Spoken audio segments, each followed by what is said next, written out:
Hi friends, ఇది మీ spoken English class. నేను EN Vijayaraghava.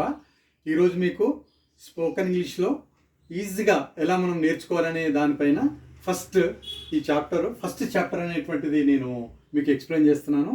First chapter దాని పేరు ఏంటంటే పర్సన్స్ అంటే వ్యక్తులు అంటే మామూలుగా ఇంగ్లీష్లో మనం మాట్లాడేటప్పుడు ఏదైనా వాక్యాన్ని మనం చెప్పాలనుకున్నప్పుడైనా, ఏదైనా చెప్పిన వాక్యాన్ని సులభంగా అర్థం చేసుకోవాలనుకున్నప్పటికైనా మనకు వ్యక్తుల గురించి పూర్తిగా అవగాహన ఉండాలి. పూర్తిగా తెలిసినప్పుడే మనము ఇంగ్లీష్ భాషను అర్థం చేసుకోగలము, మాట్లాడగలము.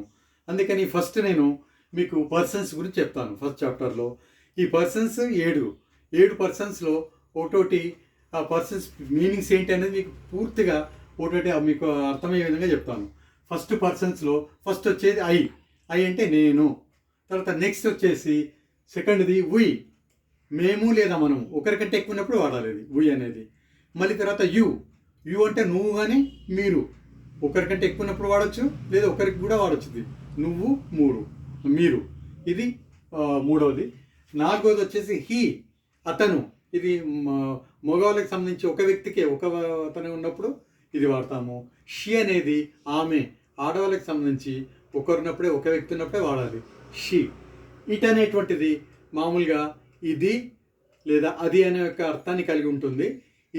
అది అనేదాన్ని ఎప్పుడు కూడాను మనం తర్వాత ఇటును ఒక వస్తువు కానీ, ఒక జంతువు గురించి కానీ, లేదా వాతావరణం చెప్పేటప్పుడు కానీ, సమయం గురించి చెప్పేటప్పుడు కానీ మనం వాడతాము. తర్వాత నెక్స్ట్ చివరిది వచ్చేసి ఏడవది దే అంటే వారు లేదా అవి. అంటే వస్తువులు కూడా వాడచ్చు, వ్యక్తులకు వాడచ్చు, వారు అని, అవి అని వస్తువులకు కూడా వాడచ్చు. ఇలాగ మనం ఈ 7 పర్సన్స్ మీనింగ్స్ మీకు ఉదాహరణలు పూర్తిగా మీనింగ్స్ తెలుగులో మీకు తెలిసినాయంటే మీరు ఇంగ్లీష్లో ఈజీగా వాక్యాన్ని ఎలా మొదలు అటువంటిది మీకు ఈజీగా సులభంగా అర్థమైపోతుంది. తర్వాత నెక్స్ట్ మీరు ఎదుటి వాళ్ళు మాట్లాడినటువంటి ఒక వాక్యాన్ని కూడా మీరు సులభంగా నేర్చుకోవచ్చు. మీకు నెక్స్ట్ వీడియోలో, థర్డ్ వీడియోలో మీకు ఈ పర్సన్స్ అన్నీ ఒకటోటి ఎలా వాడాలి అనేటువంటి దానిపైన నేను మీకు సులభంగా అర్థమయ్యే విధంగా నేను ఎక్స్ప్లెయిన్ చేయడం జరుగుతుంది. అది మీరు అది కూడా చూసి మీరు బాగా ప్రాక్టీస్ చేసి నేర్చుకోండి.